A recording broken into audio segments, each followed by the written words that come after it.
केंद्रीय मंत्री अमित शाह ने सोमवार 12 फरवरी को अहमदाबाद में एक कार्यक्रम में कहा कि आगामी लोकसभा चुनाव के नतीजों को लेकर देश के लोगों के मन में कोई आशंका नहीं है। उन्होंने कहा कि चुनाव में भारतीय जनता पार्टी 370 सीटें जीतेंगी और राष्ट्रीय जनतांत्रिक गठबंधन यानी एनडीए 400 से अधिक सीटें जीतेगी।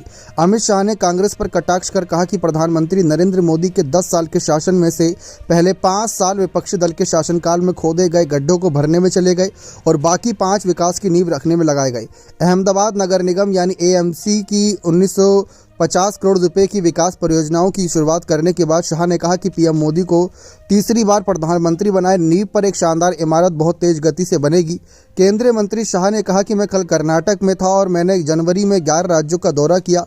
लोकसभा चुनाव के नतीजों के बारे में किसी भी राज्य में कोई आशंका नहीं है। पूरे देश में यह माहौल है कि बीजेपी को 370 सीट और एनडीए को 400 से ज़्यादा सीट मिलेगी।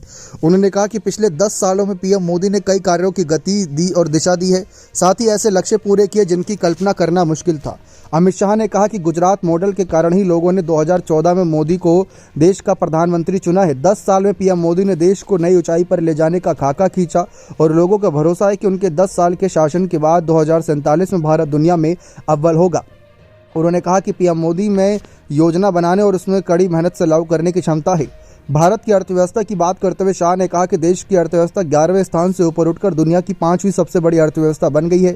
इसी साल 22 जनवरी को पीएम मोदी की मौजूदगी में अयोध्या मंदिर में भगवान राम की मूर्ति प्राण प्रतिष्ठा की गई। करीब 550 साल से देश को हर व्यक्ति अयोध्या में राम मंदिर का इंतजार कर रहा था।